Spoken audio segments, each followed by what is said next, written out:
Қайырлы күн, каналға қош келдіңіздер. Мен Ақнұр Бейсенбайқызы. Бүгін біз ағылшын тілін нөлден бастап оқып үйрену атты курсының 5-ші сабағына келдік. Егер сіз алғаш рет келіп тұрған болсаңыз, бірінші, екінші кезекті сабақтарды қарап шығуды ұсынамын. Ал кеттік, жалпы біздің бүгінгі тақырыбымыз дауыссыз дыбыстардың тіркесуі. Байқайсыздар ма? Екі немесе үш дыбыс, яғни әріп қосылып, бір ғана дыбысты беріп жатады, немесе керісінше бірінші әріп оқылмайды, екінші әріп оқылып жатады, немесе керісінше деген секілді. Бүгін біз сол мәселені шешетін боламыз, достар. Ал дайын болсаңыздар, алдыңызда дәптер, ручка, қажетті мағлұматты жазып түртіп алып отыруды сіздерге ұсынамын. Әдеттегідей, ал кеттік, онда ең біріншісі бізде C және K екеуі қосып К дыбысын білдіреді екен. Байқап тұрсаңыздар, транскрипцияның ішіндегі К. Back, back, арқа деген секілді. Аудармасы clock, уақыт, clock.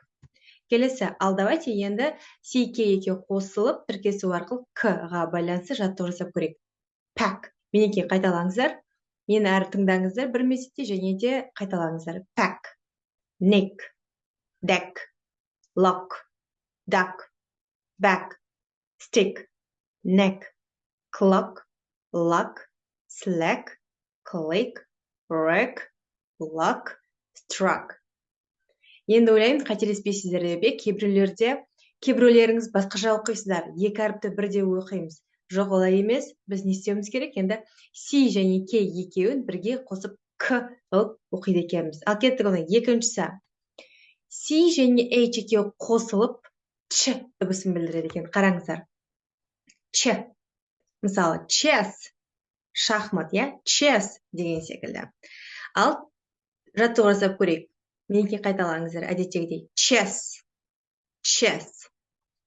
Мына жерде получается Т және Ш екеуі қосылады, Ч болады, Chess, chest, check, pitch, chap, chat, champ, match, chin, children, chop, such, match, watch, reach, scotch.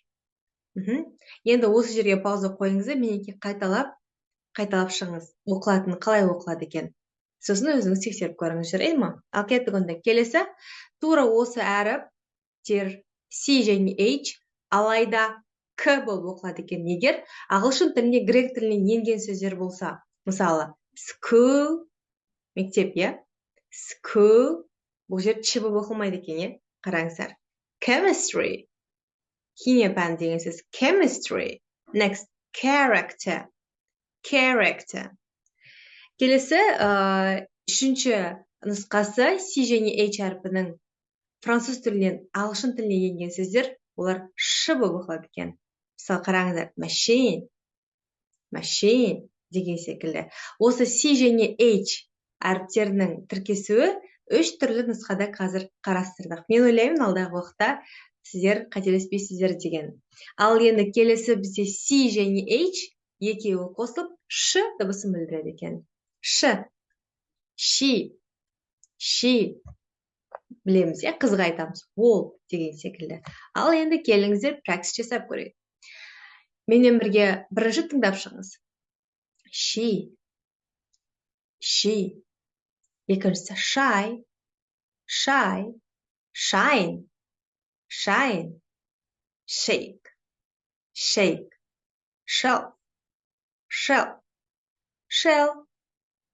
shell, sheep, shop, shut,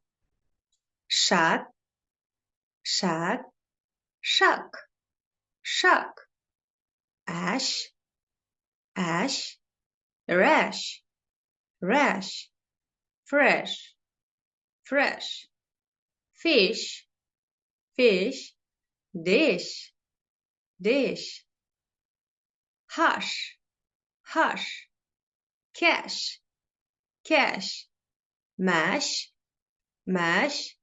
wish, finish. Ал енді, достар, қазір паузаға қойып, өзіңіз тағы да бір рет оқып шығыңыз. Менің оқығаныммен бірдей болды ма? Көріңіздер, жарайды ма? Ал кеттік, онда келесі бізде дыбыстар, яғни TH яғни екеуі қосылып бізде қараңыздар the болып оқылады екен. Қараңыздар, кішкене екі тістің ортасында тіл ұшы ғана шығыңқы, астыңғы үстіңгі тіске жабысып қалмайды. Сонда the. Солай ғой? Қараңыздар, тіл астына үстіне жабысып қалмайды екен. The. Көбінесе көмек сөздердің басында есімдік, артикль, демелік шылау, немесе сөздердің ортасындағы дауысты дыбыстардың арасында осылай оқылады екен. The бұл. Мысалы, this. Қараңыздар, бұл транскрипцияның ішінде мынандай знакпен белгіленеді екен. Бұл бізде қазақ тіліндегі з-ға ұқсас, алайда сақауланып айтылады, иә? The. Қараңыз, the. Екі тістің ортасында тіл тұр, ұшы ғана шығыңқы. The. This. That. This. The. Bathe. Көрдіңіздер ғой?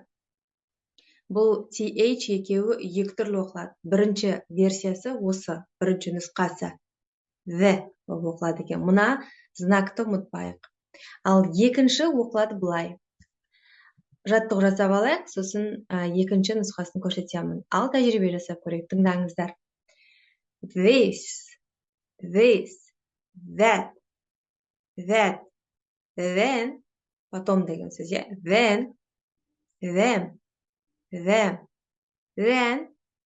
then, thus, with, this, those. Ал енді стоп қой, өздеріңіз қайталаңыздар. Егер тура менімен бірге оқыған болсаңыздар, жарайсыздар. Ал кеттік онда, жаңа ғана айтып өттім, TH екеуі қосылып, қалай оқылады екен? Екіншісі, мынау знак байқап тұрмын, қазақ тіліне өте ұқсас, бірақ олай емес. Осылай үлкен ө секілді жазылады, бұл на самом деле оқылуы с. Қазақ тіліне ұқсайтын с, бірақ сақауланып айтамыз соны. С деп. Тілдің ұшы шығыңғы, опять-таки, екі тістің ортасында, бірақ тіл мен тістің ортасында кішкене жел өту керек. Сонда с.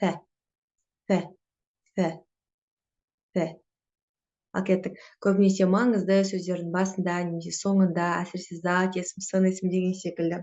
Вот соларда с болып оқылады екен. Мысалы, thick, faith деген секілді. Yeah? Thick, faith. Ал кеттік енді осыған байланысты тәжірибе жасап көрейік. Ал жаттап алыңыздар, міне TH екеуі қосылып, оқылатыны с болып оқылады екен, не? С. Thin, Smith, myth, thick, myth, fifth, three, tenth. Екі қайталанып кетті мұнда.